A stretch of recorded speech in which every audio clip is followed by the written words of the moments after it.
Kami sudah berdamai, kita perlu lagi damai dituntut. Lagi jangan. Harus balance lah. Balance. Cuma harus ada keterbukaan. Harus ada keterbukaan.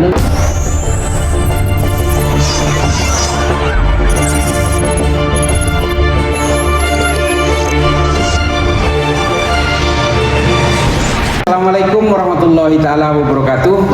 Saat ini saya sedang berada di Bima dan kebetulan ada kegiatan bersama Bapak Kiai Adnan Arsal, Panglima Perdamaian Poso. Nah, kebetulan juga saya di sini bertemu dengan wartawan senior Najib Aska yang kebetulan juga punya ketertarikan terhadap apa yang terjadi di Poso beberapa 2 dekade lalu. Nah, ini saya akan memberi kehormatan kepada Mas Najib untuk langsung bertanya kepada Pak Kiai Adnan Arsal tentang apa yang terjadi di Poso pada saat itu. Monggo. Baik Mas Islah, Yap. salam hormat, salam sehat Kiai Adnan Arsal. Saya kira terjadi perkembangan yang cepat ya di Poso dalam beberapa waktu terakhir ini, dan tadi malam saya baru saja menerima kabar dari teman-teman mengenai penembakan Ali Kalora ya, orang yang diduga Ali Kalora, tampaknya Ali Kalora semua. Mungkin bagaimana meletakkan ini dalam proses perdamaian di Poso, Ustaz? Bicara masalah gangguan keamanan di Poso dan mengarah kepada perdamaian, memang tugas yang harus diselesaikan oleh negara adalah Gunung Biru. Gunung Biru. Dalam arti bahwa orang-orang yang berkaitan dengan kekerasan dan teroris itu harus diselesaikan oleh negara. Karena kalau masyarakat yang menyelesaikan, itu namanya memberi kesempatan konflik lagi antara masyarakat dengan kelompok tertentu. Nah, untuk itu, kalau masyarakat Poso sekarang ini dari dulu sudah 20 tahun merasakan konflik itu bagaimana, pahit getirnya, itu mereka sudah sadar. Islam sadar, Kristen sadar. Tidak ada solusi lain kecuali kita mari berbicara bersama untuk melihat Poso ke depan. Kita bisa bergeliat untuk mencari kesejahteraan, keamanan, dan kedamaian bersama. Nah, itu yang oleh umat beragama melalui tokoh lintas agama kami sudah berdialog berkali-kali dan sungguh saling memahami. Saya bilang sama mereka, kalau konflik ini kita wariskan kepada anak cucu, berapa jumlah dosa yang harus kita beban itu dari kemuliaan. Karena anak cucu kita menderita gara-gara kita tidak menyelesaikan persoalan. Alhamdulillah, dari umat Kristen, Hindu, Buddha sudah berdialog dan sudah sepakat Poso kita jaga bersama. Artinya konflik Poso sudah selesai. Sudah selesai. Jadi pasukan Gunung Biru MIT ini musuh semua umat beragama kira-kira Dan begitu, ya? itu sudah dinyatakan. Ya. Pertemuan ormas Islam berkali-kali di masjid, karena mereka sudah membantai, tidak bunuh orang sana sini, Islam, Kristen, pejabat, ya, berupa pensiunan, tentara, polisi, mereka bunuh semua. Ya. Nah, itu berarti musuh kita bersama. Kemudian tokoh lintas agama juga bersepakat musuh bersama. Jadi Poso mereka itu sudah dianggap suatu duri yang harus dikeluarkan dari dalam daging. Kalau tidak akan menjadi susah. Pemirsa sekalian, jadi begini, konflik Poso yang berkepanjangan pada akhir dekade 90-an hingga awal milenia itu akhirnya memunculkan tokoh-tokoh perdamaian. Dari pihak non-Islam itu ada Pendeta Damanik, dan dari Islam itu ada sosok Bapak Kiai Adnan Arsal. Setelah melalui dialog yang panjang, akhirnya konflik itu selesai. Nah, ini yang berada di Gunung Biru itu adalah ampas-ampasnya. Bisa saya tanyakan ini Pak Kiai, supaya para pemirsa kita ini tahu sebenarnya konflik Poso itu dari apa? Pemicu awalnya, yang paling awal sekali. Sebenarnya kalau kita merunut peristiwa tahun 1998 itu sebenarnya sepele sekali.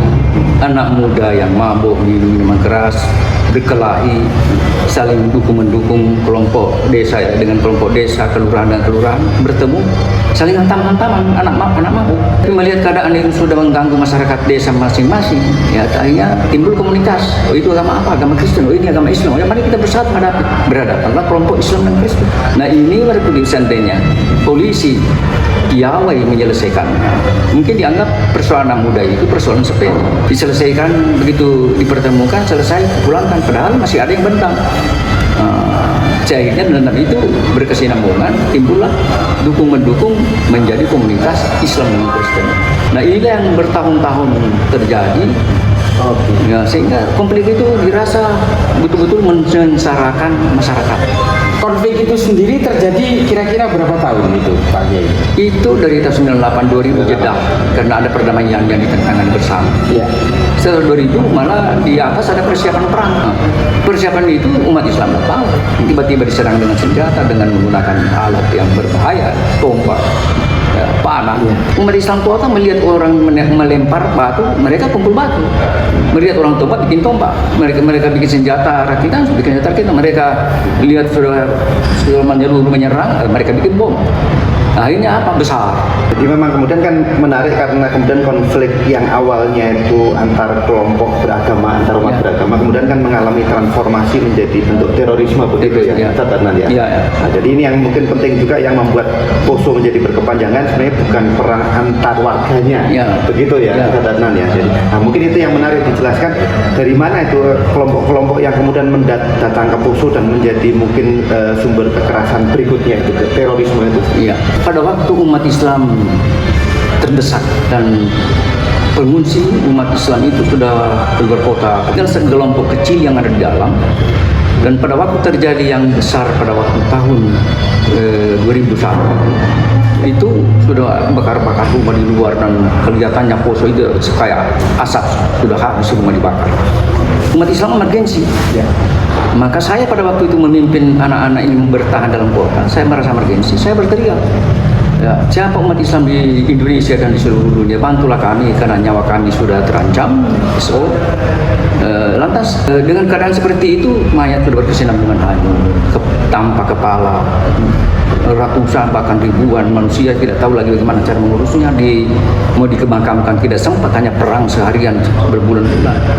Saya berteriak, tolong kami, wahai mujahidin seluruh Indonesia, wahai mujahidin di dunia, karena kami sudah dalam keadaan emergensi. Itulah waktu mereka turun membela kami bersama-sama merebut kembali wilayah-wilayah yang mereka kuasai. Setelah kami merebut wilayah-wilayah yang dikuasai itu, turunlah undang-undang yang berkaitan teroris dan keluar undang-undang teroris. Maka apabila ada menembak, ada menggunakan senjata, umat Islam pada waktu tertuduhlah sebagai teroris. Nah, importasi pejuang yang membela umat Islam ini dari mana itu? Yaitu datang dari segala penjuru. Ya, ada dari Bima ini, ada dari Jogja, ada yang dari Solo, Surabaya, dan lain-lain. Bahkan ada yang mantan-mantan dari Afgan. Nah, inilah yang menyisakan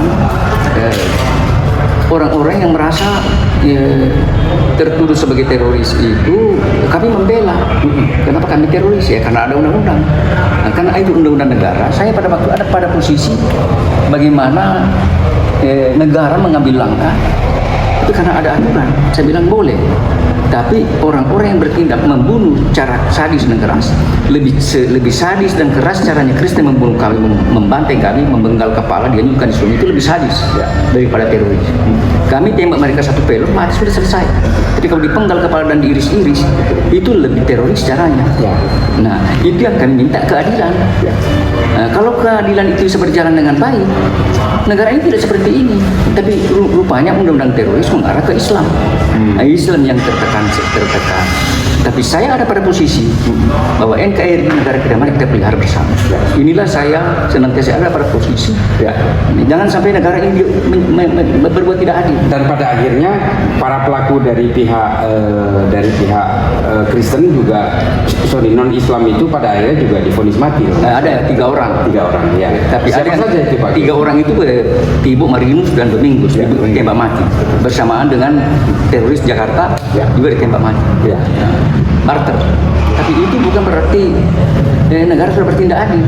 Karena ada pelaku-pelaku yang memang ditestimoni dan ada saksi hidup menyatakan bahwa ia melakukan tindakan pembunuhan dan kekerasan. Peristiwa yang peristiwa ya tadi di Songo. Peristiwa di Songo itu ada fakta pada peristiwa itu.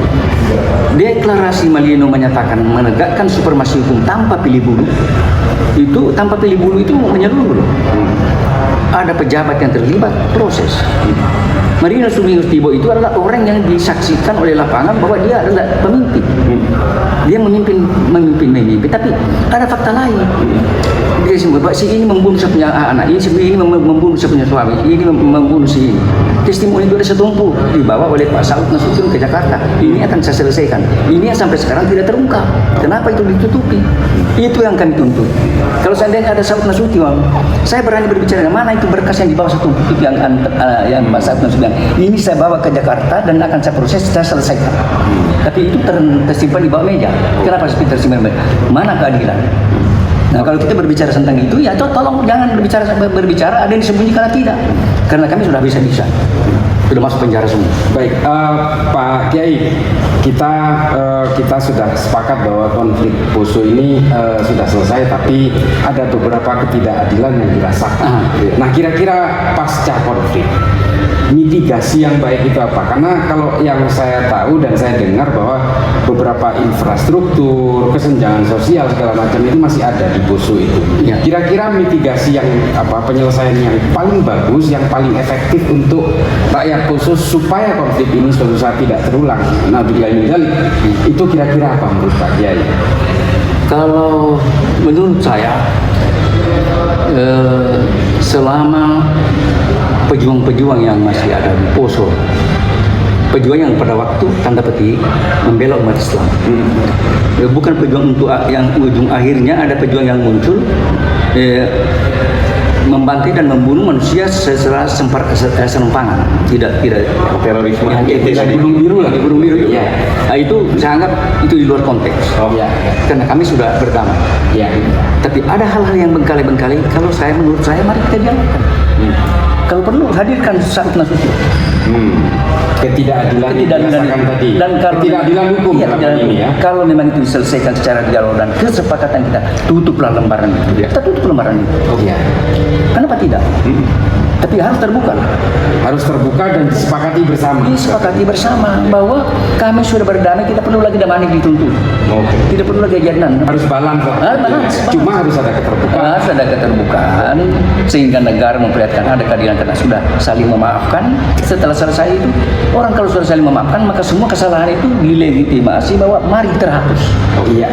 Artinya karena ini ada kejahatan, artinya ini harus diselesaikan secara hukum. Secara hukum. Atau kalaupun tidak diselesaikan tetap secara hukum. Iya. Secara hukum itu hukum juga kalau ada kesepakatan. Iya. Hukum Harus juga ada kesepakatan. Kesepakatan. Ya karena banyak kasus hukum juga akhirnya selesai karena berdamai. Kita perang dengan Belanda, kesepakatan kita mendirikan negara itu penyelesaian secara hukum loh. Nah, mengenai situasi di Poso sendiri itu dan sekitarnya itu bagusnya untuk masyarakat sekarang apa yang harus diperbuat oleh negara? Kalau urusan di Gunung Biru oke lah diselesaikan keamanan, tapi dalam hal ini pemerintah harus berbuat apa saat ini untuk Poso supaya konflik ini selesai dan tidak akan muncul lagi? Poso itu setelah Kabupaten Tojo Menara berdiri, Morowali berdiri, dulu kami mayoritas 62% dan 30%. Setelah berpisah dua kabupaten besar yang mayoritas Muslim, kami menjadi orang yang minoritas. Kami tidak berpikir bahwa yang minor dengan mayoritas berpikir bisa kami mensejahterakan masyarakat Poso itu 20 tahun komplit menderita. Nah, ini harus solusinya apa? Negara harus mengambil langkah mensejahterakan anak bangsa yang ada di Poso, Islam maupun Kristen, siapapun yang ada di sana. Gimana ekonomi mereka bisa berdaya kalau mereka takut pergi bertani? Kalau selesai Gunung Biru dan dijamin keamanan, tentunya ada hal-hal lain yang dipenuhi. Karena apa? Kalau jalan antara Palu, Parigi itu lama, sedangkan ada desa terpencil tidak terkoneksi, maka desa tidak terkoneksi ini harus dikoneksi dengan jalan yang standar. Jalan utama. Sehingga dari sana ada jalan sampai tembus Sausu terkawasi Gunung Biru, terkoneksi jalan yang melingkar gunung ini. Masyarakat di situ petani-petani yang tumbuh sejahtera semuanya. Kalau artinya pemerintah harus terlibat dalam pembukaan akses. Pembukaan akses. Berapa biayanya itu? Berapa triliun misalnya kalau triliun mahalkah itu? Tidak mahal sebenarnya. Buat negara seharusnya tidak menjadi persoalan kalau soal angka. Ini soal kesejahteraan masyarakat supaya betul-betul negara menyelesaikan. Kalau petani itu sudah terkoneksi dan mereka aman di situ bekerja, pasti kesejahteraan akan muncul. Di situ ada daerah wisata, daerah Nabi itu daerah dingin, Bogornya Jakarta.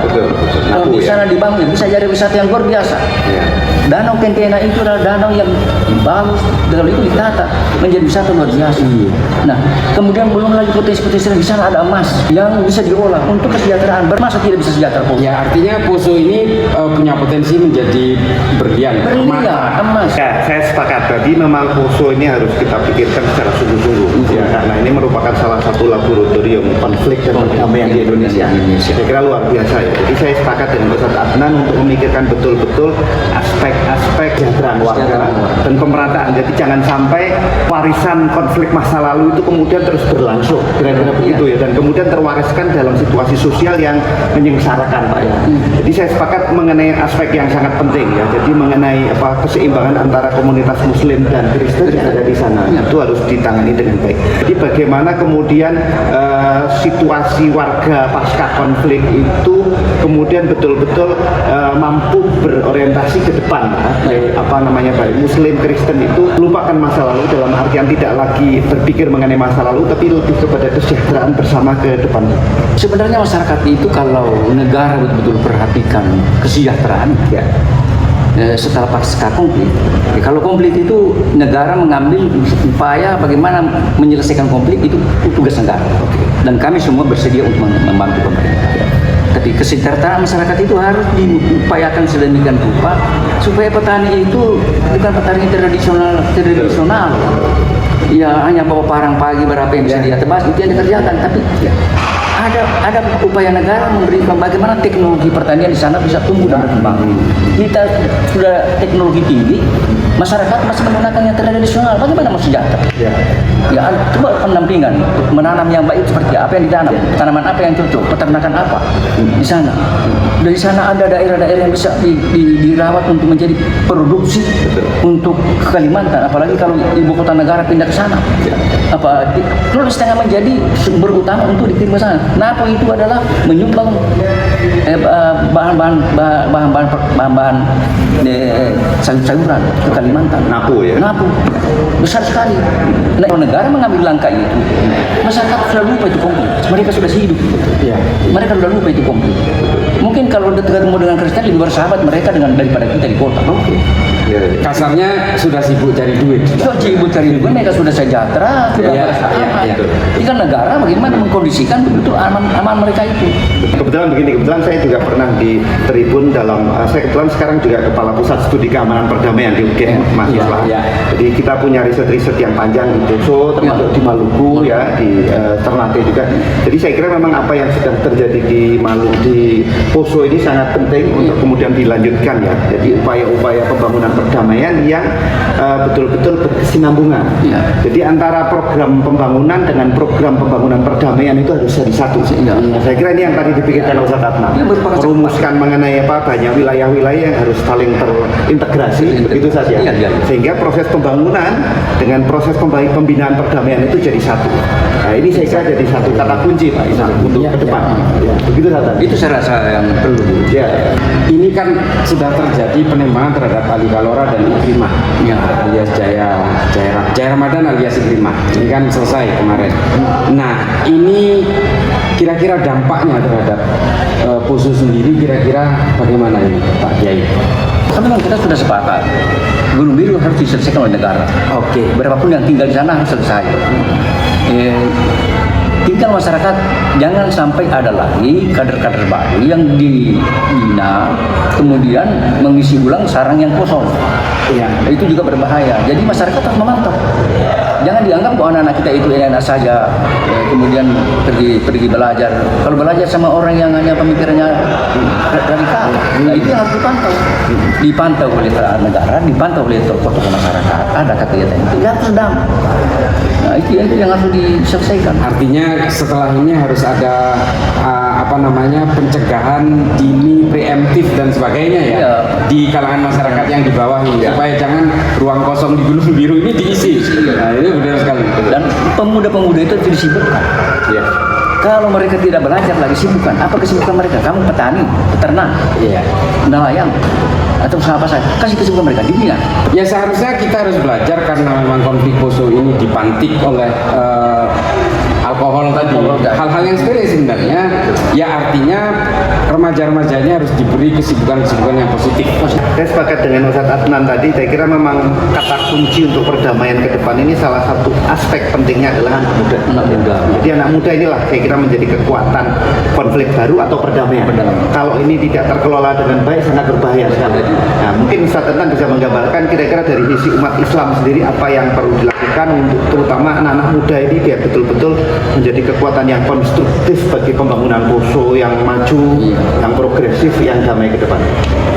Ya, saya melihat anak-anak muda itu banyak hanya tertarik kepada pekerjaan-pekerjaan borong untuk pembangunan, mengerjakan proyek.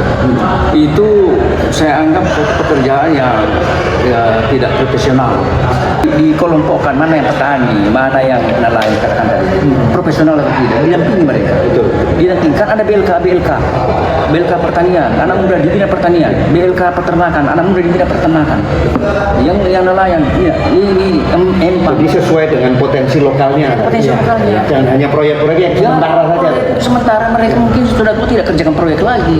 Harus ada yang sustain gitu, Mas. Sustain, Yang itu berkelanjutan. Betul, itu yang tadi saya sampaikan. Jadi harus memang pengembangan itu harus sesuai dengan potensi lokalnya. Iya.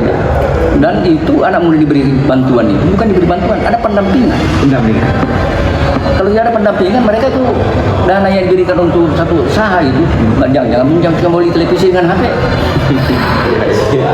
Pemirsa, saudara-saudaraku sekalian, ada message yang harus kami sampaikan bahwa tidak boleh ada lagi kekerasan di belahan manapun di negara kita ini. Yang kedua adalah jangan duplikasi konflik Poso ini dimanapun di negara ini, karena bagaimanapun kita harus selalu menjaga keberagaman di dalam bangsa ini. Karena satu hal yang harus kita pahami adalah bahwa setiap perbedaan itu adalah sunnatullah, kehendak Tuhan. Oleh karena itu, buat apa kita berkonflik gitu ya, Mas Najib? Ya. Nah, terima kasih saudara-saudaraku sekalian, para pemirsa. Mudah-mudahan ini semua menjadi maslahat. Terima kasih Pak Kiai, Mas Najib. Sampai ketemu lagi ya, Mas. Sampai ketemu lagi Pak Kiai. Terima kasih. Assalamualaikum warahmatullahi taala wabarakatuh. Waalaikumsalam.